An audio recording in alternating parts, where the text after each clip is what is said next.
ह्रीं नमो अर्हन्ताणं, ॐ ह्रीं नमो सिद्धाणं, ॐ ह्रीं नमो आयर्याणं, ॐ ह्रीं नमो उवज्जायाणं, ॐ ह्रीं नमो लोये सब्बशाहूणं। एषो पञ्चनमुक्कारो सब्बपावपणासनो, मङ्गलाणं च सव्येसिं परमं हवै मंगलम, परमं हवै मंगलम। आराध्य देव के चरणों में वंदन। आदरणीय समणी जी, उपस्थित भाइयों तथा बहनों, उत्तराध्ययन सूत्र का हमारा वाचन चल रहा है। फर्स्ट चैप्टर का हमारा वाचन चल रहा है। फर्स्ट चैप्टर का नाम है विनय श्रुत। इस सूत्र के अंतर्गत हमने 16 श्लोकों की चर्चा की, 16 श्लोकों की चर्चा की। आज हम 17वें श्लोक से चर्चा करेंगे। इस उत्तराध्ययन सूत्र में हम क्या करते हैं, एक एक जो प्राकृत, जो ओरिजिनल भगवान महावीर स्वामी की भाषा है, प्राकृत भाषा, उसका हम एक एक शब्द का मीनिंग करते हैं, ताकि अच्छी तरह से आपको प्राकृत भाषा भी समझ में आ जाए। तो प्राकृत भाषा क्योंकि आप अपने आप नहीं पढ़ सकते हैं, लेकिन मीनिंग के साथ आप भी सुन सकते हैं, पढ़ सकते हैं। तो पठनीयं च बुद्धाणं माया अदु कम्मुणा, आविवा जैवा रहस्य नेव कुज्जा कया इवे। पठनीयं च बुद्धाणं माया अदु कम्मुणा। बुद्धाणं का मतलब होता है आचार्य। आचार्य के समीप पठनीय माने प्रतिकूल व्यवहार न करें। कोई आचार्य है और शिष्य हैं, तो गुरु और शिष्य दो का संबंध होता है। तो शिष्य का कर्तव्य होता है गुरु का विनय करे, लेकिन पठनीय माने प्रतिकूल, यानी उनके प्रतिकूल व्यवहार न करे। वाया अधु कम्मुणा, वाया यानी वाणी से, अधु का मतलब अथवा, कम्मुणा यानी कर्म से। वाणी से अथवा कर्म से आचार्य का प्रतिकूल, आचार्य के साथ प्रतिकूल व्यवहार न करे। आविवा जैवा रहस्य, आविवा का मतलब है प्रकट रूप में, यानी लोगों के बीच में, और या रहस्य यानी एकांत में।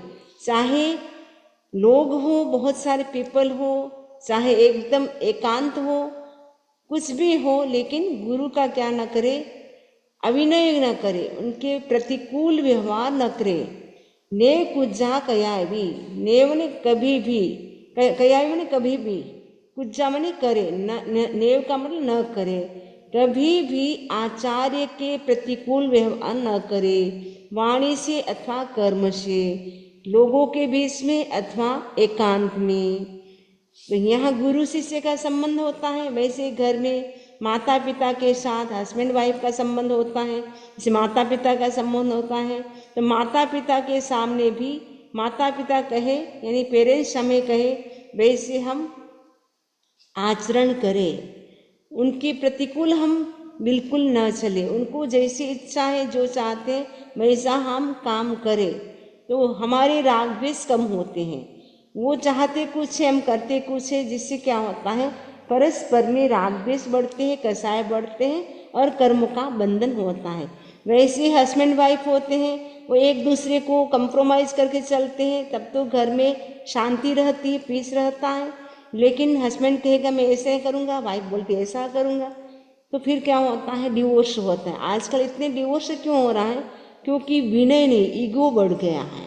लड़की को भी ईगो बढ़ गया है, लड़के को भी ईगो बढ़ गया है।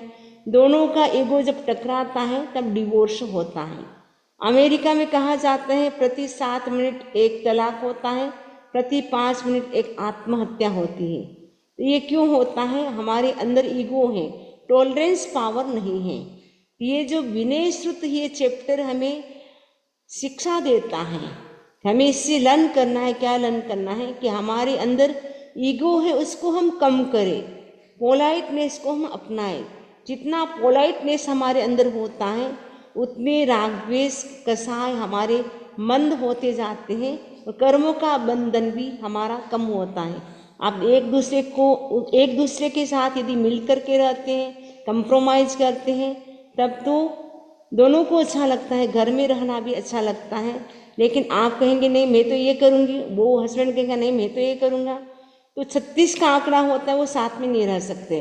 इसलिए घर में यदि हमें रहना है तो 36 का आंकड़ा नहीं 63 होता है, वो आंकड़ा अच्छा होता है। लेकिन 36 का आंकड़ा होता है वो अच्छा नहीं होता है। वाइफ कहती है मुझे आज भिंडी की सब्जी खानी है, हस्बैंड कहता है मुझे करेले की सब्जी खानी है। ऐसे करके छोटी छोटी बातों में क्या हो जाता है, तू मैं हो जाता है, जिससे घर का जो वातावरण होता है वो एकदम अशांत हो जाता है। हमें पीसफुल एनवायरनमेंट को घर का बनाना है। उसके लिए हम क्या करें, कंप्रोमाइज करें। कभी कोई झुक जाए, कभी कोई झुक जाए, लेकिन हम अकड़ करके रहेंगे, आग्रह करेंगे, जिद करेंगे तो हमारा लंबे समय तक रहना पॉसिबल नहीं होगा। फिर क्या होता है, डिवोर्स हो जाता है। इसलिए ज़रूरत है आज के व्यक्ति को, आज की जो यंग जनरेशन है उनको ज़रूरत है कि हमारा जो ईगो है उसको हम कम करें और टॉलरेंस पावर को हम बढ़ाएं। तो यहाँ पे जैसे गुरु और शिष्य का संबंध होता है तो गुरु की आसाधना न करे, चाहे अकेला व्यक्ति हो चाहे लोगों के बीच में हो, तो वाणी से अथवा कर्म से, यानी फिजिकल, मेंटल, वर्बल किसी भी रूप में गुरु की आसाधना न करे। क्योंकि गुरु की आसाधना करने से दशरिकालिक सूत्र में कहा है उसको मोक्ष नहीं मिलता है।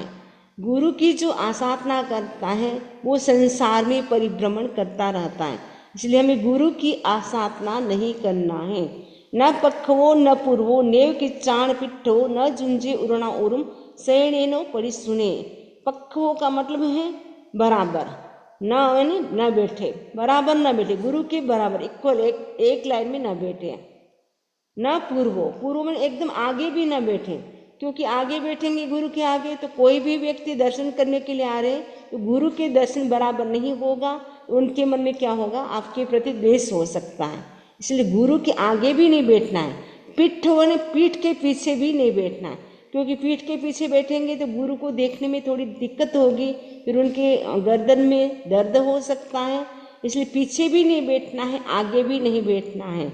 न जुंजे उरणा उरुम, और जो झुंझे उड़ना का मतलब होता है थाई, जो हमारी थाई है, थाई से सटा करके गुरु की थाई और शिष्य दोनों थाई सटा करके न बैठे, यानी जंगा से जंगा सटा करके न बैठे, थाई से थाई सटा करके न बैठे। सैणे न पड़ी सुने, और शयन पर बैठे बैठे गुरु की बात को न सुने। जैसे ही पता चला गुरु मुझे कुछ कह रहे, तुरंत ही आसन छोड़ करके गुरु के समक्ष उपस्थित हो, गुरुदेव आपने क्या फरमाया, क्या आपने मुझे याद किया। वैसे आप अपने घर में भी आप लागू कर सकते हैं। सपोज आपको मम्मी बुला रही है, पापा बुला रहे हैं या आपको हस्बैंड बुला रहे हैं, तो आसन छोड़ करके तुरंत उनके पास जाएं, आपने मुझे बुलाया है, क्या काम है बताइए, क्या कर सकती हूँ मैं आपके लिए। तो अपने आप उनके लगेगा कितना इनमें पोलाइटनेस है, कितनी अच्छी बहू है, अपने आप आपके प्रति सबका झुकाव बनेगा। तो वैसे ही गुरु और शिष्य में क्या होता है, गुरु यदि कुछ कहे तो शिष्य का कर्तव्य होता है कि वो विनय भाव से सुने, आसन को छोड़ करके तुरंत गुरु के पास आए। तो गुरु के आगे भी नहीं बैठना है, बराबर भी नहीं बैठना है, पीछे भी नहीं बैठना है, और थाई से थाई सटा करके भी नहीं बैठना है, क्योंकि गुरु होते हैं, बड़े होते हैं, तो गुरु की आसाधना होती है। 33 आसाधना आती है, जो समवायिक सूत्र में 33 आसाधना बताई गई है गुरु की। तो ये भी एक प्रकार की आसाधना है। बराबर बैठते वो भी आसाधना है, आगे बैठते वो भी आसाधना है, गुरु के पीछे बैठते वो भी आसाधना है, थाई से थाई सटा करके बैठते वो भी आसाधना है, और शयन पर यदि बैठे बैठे हुए सुनते हैं वो भी आसाधना है। इसलिए भगवान कहते हैं शयने न पड़ी सुने, आसन पर बैठे बैठे न सुने, यानी सुने नहीं, गुरु की बात को तुरंत ही जा करके सुने कि गुरुदेव आपने क्या फरमाया मुझे। ने पलहथ्यम कुज्जापक पिंडम व संजय पाए पसारिये भावी न चित्ते गुरुनंतिये। पलहथ्यम का मतलब पलथी लगा करके, पलथी लगाते ना, आलथी पालथी लगा करके, यानी पहले के ज़माने में लोग क्या करते थे, ऐसे बैठ जाते थे, फिर चारों ओर से कपड़ा बांध लेते थे, अपने घुटने से और जंघा तक वो कपड़ा बांध लेते थे, ऐसे बैठते थे। ऐसे गुरु के सामने नहीं बैठना है। दूसरी बात बताए कि पक्क पिंडम, पक्क पिंडम का मतलब पैरों को, जैसे कई लोग ऐसे करके बैठ जाते हैं, हाथ पैर ऐसे पैरों को बांध करके, हाथों से पैरों को बांध करके भी नहीं बैठना है। पाए पसारिए भावी, पसारिए का मतलब फैलाना, पाए का मतलब पैरों को गुरु के सामने भी नहीं फैलाना है। जैसे गुरु बैठे हैं, विराजमान हैं, फिर भी हम अपने पैरों को लंबे करके बैठे हैं, वैसे नहीं बैठना है। न चिट्ठे गुरुनंतिये, और गुरुनंतिये ने गुरु के समीप, न चिट्ठे ऐसा ना बैठे। कैसे ना बैठे? पलहथ्य में नहीं, पलथी लगाकर यानी घुटनों और जंघाओं के चारों वस्त्र बांध करके न बैठे।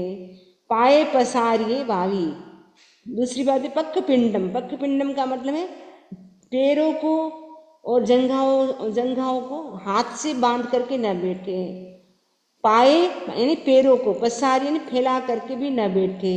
गुरुनंद यानी गुरु के समीप, चिट्ठे नहीं बैठे, न यानी न बैठे। तो गुरु के समय हमें ऐसा नहीं बैठना है, क्योंकि ये भी एक प्रकार की गुरु की आसाधना होती है। तो गुरु की आसाधना करने से नत्थि मोक्ष नहीं मिलता है। रसविकालिक सूत्र का 9वां चैप्टर है, वो विनय समाधि है। पूरा विनय का है कि विनय करने वाला व्यक्ति कितना सफल होता है। जो अविनीत होता है, उदंड होता है, उसको कैसे पग पग पर उसको ऑब्स्टिकल्स आते हैं, और जो विनय करता है उसको सब कुछ ऑब्स्टिकल्स बाईपास हो जाते हैं, उसकी लाइफ बहुत ही स्मूथली चलती है। तो ज़रूरत है हमारे भीतर भी विनय का भाव आए। विनय से ही हमारा मोक्ष होता है। ईगो करने से मोक्ष नहीं होता है। केवल ज्ञान भी प्राप्त नहीं होता है। बाहुबली को एक अहंकार किया, जिसके कारण केवल ज्ञान प्राप्त नहीं हो। इतना ध्यान कर लिया, मेडिटेशन कर लिया, सब कुछ किया, साधना, लेकिन अहंकार थोड़ा सा भी था तो भी केवल ज्ञान नहीं हुआ। जब अहंकार छोड़ा तुरंत ही केवल ज्ञान प्रकट हो गया। यदि हमें भी मोक्ष जाना है, केवल ज्ञान को प्राप्त करना है, हमारे भीतर जो ईगो है उसको हमें छोड़ना है। आयरी एहम वाहिंतो तू सीणियो न कया इवी वसाय पेही न्या गट्टी उ चिट्ठे गुरुम सया। आयरी एहिम, आयरी का मतलब है आचार्य, आचार्य के वाहिंत का मतलब बुलाने पर, तू सीणियो ने चुप न कया, कभी भी चुप न रहे, मौन न रहे। यानी गुरु यदि हमें बुला रहे तो तुरंत गुरुदेव आने का भाव है, लेकिन मौन न रहे। वसाय पे ही मैंने गुरु की कृपा चाहने वाला, वसाय का मतलब कृपा, प्रसाद, गुरु की कृपा पे ही मैंने चाहने वाला, निया गट्टी यानी मोक्ष का अभिलाष यानी मोक्ष को चाहने वाला शिष्य, ऊ चिट्ठे गुरुम सया, सया मैंने हमेशा गुरु के समीप रहे, गुरु के समीप रहे। मैंने यदि मोक्ष की इच्छा आपकी है तो क्या करें, गुरु के समीप रहने, गुरु के पास रहेंगे तो हमें कई बातें पता चलती है कि कैसे हमें गुरु का ध्यान रखना चाहिए। गुरु भक्ति भी एक मोक्ष का कारण बनती है। तीर्थंकर गोत्र बंधन के 20 कारण है, उसमें एक है गुरु भक्ति, अरिहंतों की भक्ति, सिद्धों की भक्ति, गुरुदेव की भक्ति, गुरु की भक्ति, उपाध्याय की भक्ति, साधु की भक्ति, ये सारे 20 कारण हैं। स्थविरों की भक्ति, तो वो ऐसे करने से व्यक्ति क्या है, तीर्थंकर गोत्र का भी बंद कर लेता है। गुरु के प्रति इतनी भक्ति होती है तो तीर्थंकर गोत्र का भी बंद हो सकता है। 20 कारण हैं। यदि हमें तीसरे भाव में मोक्ष जाना है तो 20 स्थानक जो ओली हैं उसकी आराधना करनी चाहिए। उसकी पूरी विधि है। एक दिन आपकी अगर इच्छा होगी तो मैं पूरी विधि बताऊंगी कि आपको कैसे आराधना करनी है 20 स्थानक की। भगवान महावीर स्वामी ने कहा जाता है कि नंदन के भाव में 20 स्थानक की ओली की आराधना की थी। उस समय उन्होंने 11,60,000 मासकमण किए थे और उसी भाव में उन्होंने तीर्थंकर गोत्र कर्म का बंधन किया था। तीर्थंकर गोत्र बंधन के 20 कारण हैं, तो 20 कारणों की उन्होंने आराधना की थी। अगर आपको भी तीर्थंकर बनना है, यद्यपि हमें तीर्थंकर बनने के लिए साधना नहीं करनी है, मोक्ष की प्राप्ति अगर करना है, तीसरे भाव में हमारा मोक्ष हो, उसके लिए 20 स्थानक ओली की आराधना कर सकते हैं। आयरी एम वाहिंतु तुसीन्यो न कयावी वसाय पिन्या गट्टी उ चित्ते गुरुम सया। तो आचार्य के बुलाने पर मौन न रहे, कभी कभी भी मौन न रहे। वसाय का मतलब गुरु की कृपा चाहने वाला और मोक्षार्थी शिष्य, सया मैंने हमेशा गुरुम ऊ चिट्ठे गुरु के समीप रहे। आलमंते लवंत्यमाना निस्येज कयावी संयूण माशम धीरो जो जत्तम पड़ी सुने। आलमंते यानी एक बार बुलाने पर, लपन यानी बार बार बुलाने पर, या एक बार प्रश्न करने पर या बार बार प्रश्न करने पर। न निस्येज कयावी, निस्येज का मतलब बैठा न रहे। यदि आपको कोई डाउट है, कोई प्रश्न करना है, आपका मतलब शिष्य को कोई प्रश्न करना है, कोई डाउट क्लियर करना है, तो बैठे बैठे न पूछे, वो खड़ा होकर के पूछे। कैसे? चयूणम आश्रम धीरो, चयूण का छोड़ करके, किसको? चयूणम आश्रम, आश्रम आसन को चयूण यानी छोड़ करके, धीरो माने धीर शिष्य, जो जत्तम पड़ी सुने। जो जत्तम पड़ी सुने का मतलब है यत्न पूर्वक, जत्तम माने यत्ना पूर्वक क्या करे? प्रति सुनियात, स्वीकार करे। वृत्तिमान शिष्य गुरु के साथ आलाप करते और प्रश्न पूछते समय कभी भी बैठा न रहे। कोई बातचीत करे गुरु के साथ या कोई प्रश्न पूछ रहे हैं तो कभी भी वो बैठा न रहे, किंतु जो आदेश दे गुरु उस आसन को छोड़ करके क्या करे?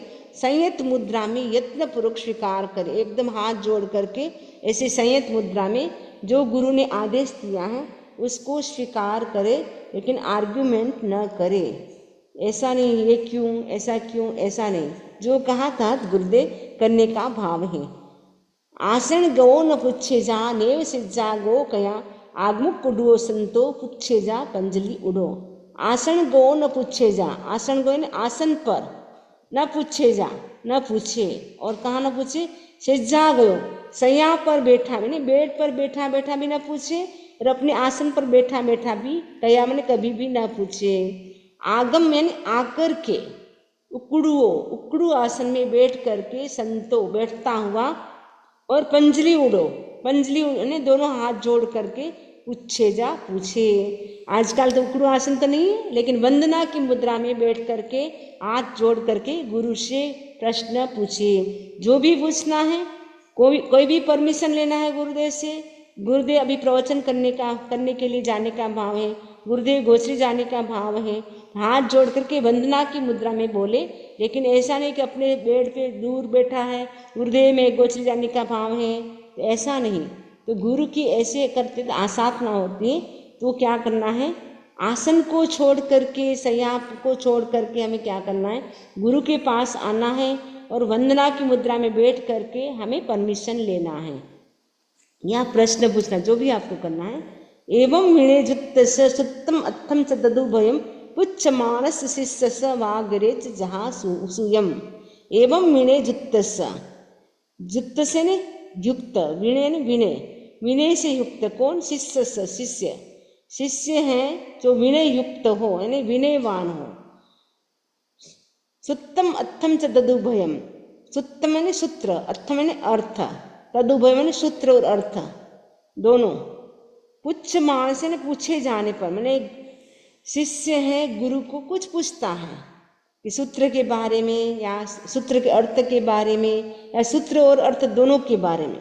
क्योंकि हमारे जो आगम है वो 3 प्रकार के, आगमे तिव्य पनत्ते, आप प्रतिकरण बोलते ना, आगमे तिव्य पनत्ते, आगमे तिव्य यानी 3 प्रकार के। कौन से? सुत्तागमे, अत्थागमे, तदुभयागमे। सुत्तागमे यानी सूत्र आगम, सूत्र यानी जो संक्षेप में जो लिखा जाता है वो होता है सूत्र आगम, जो ओरिजिनल भाषा है वो सूत्र आगम है। अर्थ यानी अर्थ आगम, उसका जो साथ में मीनिंग बताते हैं वो होता है अर्थ आगम। और तदुभय का मतलब सूत्र और अर्थ दोनों ही एक साथ बताए गए हैं। जैसे यहाँ पे सूत्र भी हैं, उसके साथ साथ उसके मीनिंग भी हैं, तो सूत्र और अर्थ दोनों हो गया। तो भगवान होते हैं वो अर्थ रूप में बोलते हैं, जो गणधर होते हैं वो सूत्र के रूप में उसको गुम्फन करते हैं, और सूत्र और अर्थ के रूप में भी। तदुभय का मतलब सूत्र और अर्थ दोनों के रूप में जब हम पढ़ते हैं, सुनते हैं, वो तदुभय हो जाएगा। तो सूत्र आगम, अर्थ आगम, तदुभय। भगवान मतलब शिष्य है गुरु को अगर सूत्र के बारे में या अर्थ के बारे में, तदुभय सूत्र अर्थ दोनों के बारे में पुच्छ मानस पूछता है, तो गुरु क्या करे? जहाँ सुयम, जैसा सुना है वाग्रेज वैसा ही बताए। गुरु भी अपनी ओर से कुछ भी न ऐड करे, जैसा उन्होंने भगवान से सुना है या उन्होंने भगवान को नहीं देखा, लेकिन जैसे उन्होंने आगमों से, शास्त्रों से जो पढ़ा है या गुरु परंपरा से जो सुना है उसी रूप में उसको बताएं, लेकिन अपनी ओर से कुछ ऐड करके न बताएं। मुषम परिहरे भिक्खु नय ओहारिणम वय भाषा दोषम परिहरे मायम च वज्जे सया। मुषम परिहरे भिक्खु, भिक्खु यानी भिक्षु, किसका परिहार करे? मुषम, मुषम का मतलब झूठ यानी असत्य भाषा का क्या करे? परिहार करे, यानी असत्य भाषा न बोले। साधु को झूठ नहीं बोलना होता है। तो जो साधु होता है उनके तो 3 करण 3 योग से लाइफ लॉन्ग के लिए क्या होता है? झूठ बोलने का त्याग होता है। लेकिन जो श्रावक होता है वो कंप्लीट 3 करण 3 योग से त्याग नहीं कर सकता है, लेकिन सूक्ष्म झूठ से वो बच नहीं सकता है। स्थूल झूठ, स्थूल यानी बड़ी झूठ से श्रावक बच सकता है। ये तो श्रावक का कर्तव्य होता है कि हम अपनी लाइफ में बड़ी झूठ नहीं बोलेंगे। सामने वाले व्यक्ति का अहित हो, अनिष्ट हो, वैसा हम झूठ नहीं बोलेंगे। तो झूठ बोलने से क्या क्या नुकसान होता है? आपने आचार्य नेमिचंद्र का नाम सुना होगा। आचार्य नेमिचंद्र ने कहा है झूठ बोलने से 6 नुकसान होते हैं। सबसे पहला नुकसान है धर्म की हानि होती है। यदि हम झूठ बोलते हैं उससे धर्म की हानि होती है, इसीलिए हमें झूठ नहीं बोलना है। दूसरी बात बताई उन्होंने कि अविश्वास होता है, क्योंकि आप झूठ बोलेंगे तो क्या होगा? एक दूसरे के प्रति अविश्वास होगा, लगेगा ये व्यक्ति तो झूठ बोलता है, इसका विश्वास करने जैसा नहीं है, तो अविश्वास बढ़ेगा। तीसरी बात बताइए शारीरिक उत्ताप रहेगा, यानी आप फिजिकल रूप में आपको एकदम अच्छा फील नहीं करेंगे। आपके मन में कुछ न कुछ थॉट्स आते रहेंगे कि अरे मैंने झूठ बोला है। अंदर से तो आपकी आत्मा गवाही नहीं देती है कि आपने अच्छा किया, अंदर से तो आपको गिल्टी फील होती है कि मैंने अच्छा नहीं किया है, अपनी बात को छुपाने के लिए मैंने झूठ बोला है। तो उससे क्या होगा? धीरे धीरे स्ट्रेस होगा, आपको डिप्रेशन होगा, फिर फ्रस्ट्रेशन भी हो सकता है। इसलिए तीसरा नुकसान होगा शारीरिक उत्ताप हो सकता है, यानी फिजिकल आपको बहुत तकलीफें हो सकती हैं। और फोर्थ होगा अर्थ की हानि, यानी जो व्यक्ति झूठ बोलता है उसके पास कस्टमर भी कम आते हैं। एक बार आ जाएंगे, लेकिन दूसरी बार उसको पता चल गया ये व्यक्ति धोखेबाज है, चीटिंग करता है, झूठ बोलता है, जैसी चीज़ बताता है वैसा देता नहीं है, तो फिर नेक्स्ट वो आता भी नहीं है। इसीलिए आपका कस्टमर भी कम होने से आपका बिजनेस में भी लॉस हो सकता है। पांचवा है निंदा। निंदा मतलब आपकी निंदा होगी, क्योंकि झूठ बोलते हैं सब लोग बोलेंगे ये व्यक्ति बहुत झूठ बोलता है, इसकी निंदा सब लोग करते रहेंगे। समझी जी, आप ध्यान रखना, ये व्यक्ति बहुत झूठ बोलता है तो सब लोग क्या करेंगे? उसकी निंदा करेंगे। और छठा सबसे बड़ा नुकसान है दुर्गति। झूठ बोलने वाले की दुर्गति होती है, सद्गति नहीं होती है। इसलिए आज से हम त्याग कर दे कि हम झूठ नहीं बोलेंगे। तो श्रावक हैं आप लोग, सूक्ष्म झूठ से नहीं बच सकते, लेकिन जो बड़ी झूठ है उसका बोलने का त्याग कर सकते हैं। हम अपनी लाइफ में बड़ी झूठ कभी भी नहीं बोलेंगे। कन्या संबंधी झूठ नहीं बोलेंगे, भूमि संबंधी झूठ नहीं बोलेंगे, झूठी गवाही नहीं देंगे, झूठी सिग्नेचर नहीं करेंगे। तो आप बड़ी झूठ बोलने का आप त्याग कर सकते हैं लाइफ लॉन्ग के लिए। 2 करण 3 योग से, मैं बोलूँगी भी नहीं, बुलवाऊंगी भी नहीं, तो आप 2 करण 3 योग से इसका आप त्याग कर सकते हैं। तो दुर्गति से हम बच जाएंगे अगर हम झूठ बोलने का त्याग करते, दुर्गति से बच जाएंगे। दुर्गति क्या है? नरक गति और तिरंज गति। क्योंकि एक्सट्रीम लेवल पे अगर झूठ होता है अनंतानुमति, तो वो नरक गति की ओर ले जाता है। और ऐसे भी हम अप्रत्याख्यान झूठ, यानी थोड़ा कम झूठ होता है अनंतानुमति की कंपेयर में, उससे हम तिरंज गति में जाते हैं। झूठ बोलने वाला तिरंज गति में जा सकता है।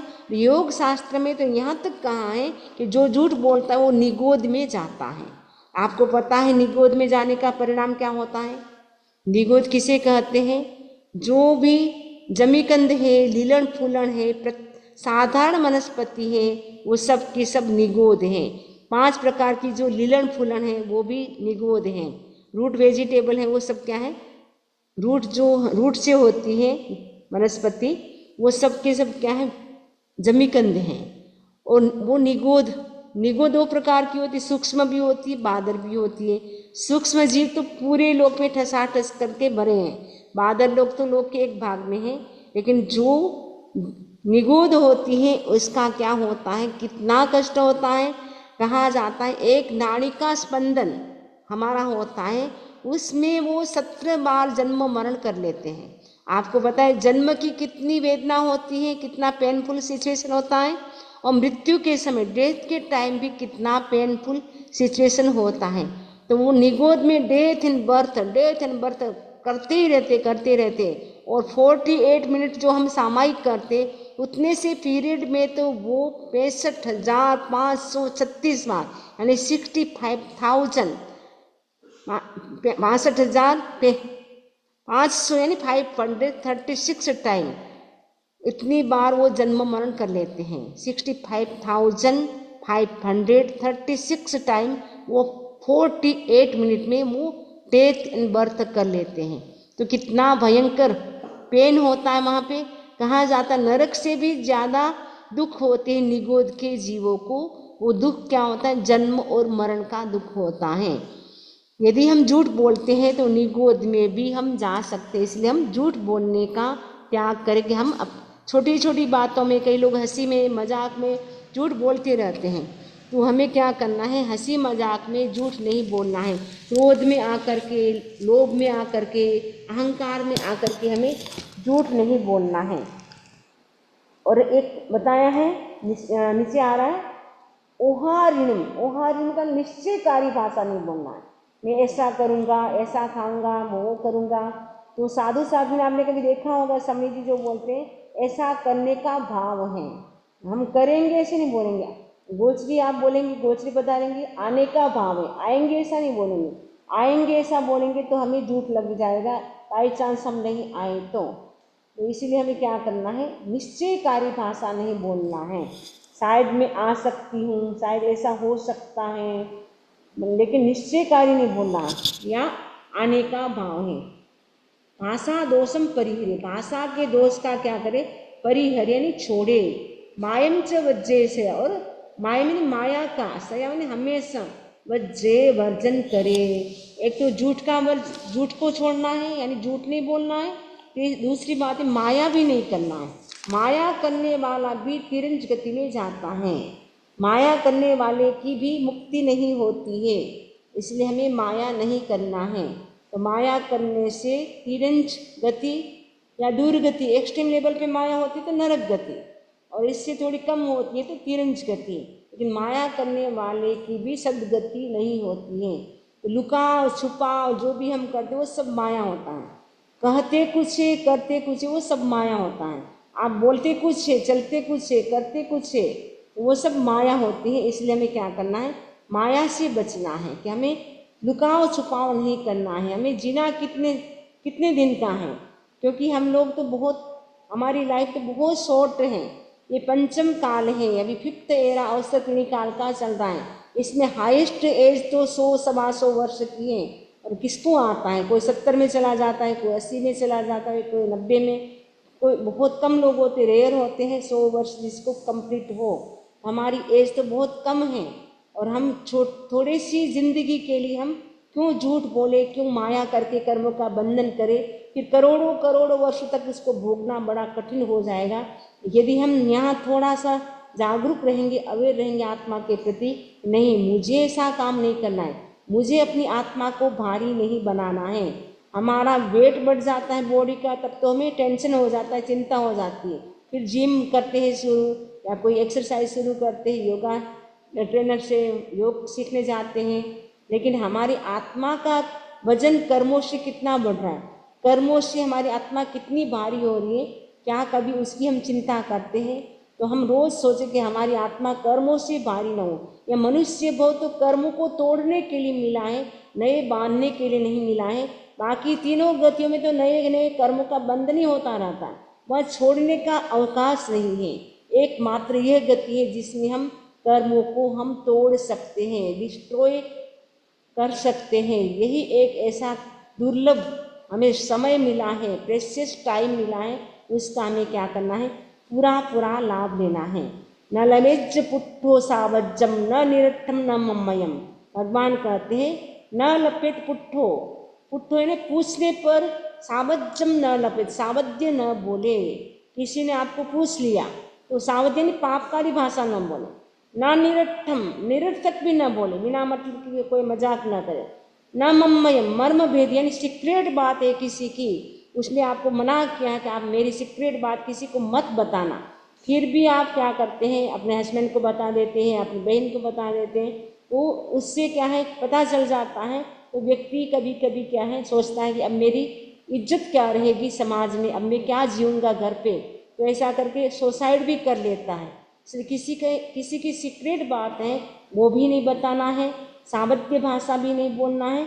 अपनठा परठा अपने लिए या दूसरों के लिए, अपने लिए या दूसरों के लिए, उभय संतरण ने दोनों के लिए हमें क्या है अकारण ही किसी के पूछने पर भी अपने पराये या दोनों के प्रयोजन के लिए अकारण ही सावध्य न बोले, बिना मतलब हम क्या सावध्य ने पापकारी भाषा न बोले, निरर्थक न बोले, जिसका कोई सेंस नहीं वैसी भाषा भी न बोले, मर्म भेदी वचन भी न बोले, यानी सीक्रेट किसी की बात है, गुप्त बात है, वैसे वचन आपको पता है किसी का, आपको पता है इसका सीक्रेट, फिर भी आप इतनी गंभीरता रखें लेकिन उसकी बात को आप किसी को भी न बताएं और उसको भी एहसास न कराएं आपने पास्ट में पहले ऐसी आपने मिस्टेक कोई की है, उनको भी ऐसा एहसास नहीं कराना है।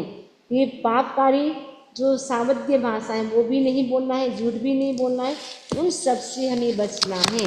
यदि हम उन सब से बचते हैं तो हमारी लाइफ अच्छी होती है। वर्तमान जिसका अच्छा होता है, आचार्य महाप्रज्ञ जी कई बार कहा करते थे, जिसका प्रेजेंट अच्छा होता है उसका फ्यूचर भी ब्राइट होता है, जिसका प्रेजेंट ब्राइट नहीं है उसका फ्यूचर भी कभी भी ब्राइट नहीं हो सकता है। यदि हमें अपने फ्यूचर को ब्राइट बनाना है तो हमें प्रेजेंट में भी अच्छी लाइफ जीना होगा। उसके लिए आज का यही मैसेज है, हम झूठ से बचे और माया से बचे। जितना हम झूठ और माया से बचेंगे उतना उतना हम प्रोग्रेस करेंगे अपनी लाइफ में, इस लाइफ में भी प्रोग्रेस करेंगे, नेक्स्ट बर्थ भी हमारा बहुत ही अच्छा होगा और सद्गति होगी। तो सद्गति होने से क्या है, हम सद्गति यानी मनुष्य गति या देव गति में हमारा जन्म होगा और वहाँ पर भी हमें किसी भी प्रकार की कमी नहीं रहेगी, सब प्रकार की फैसिलिटी मिलेगी।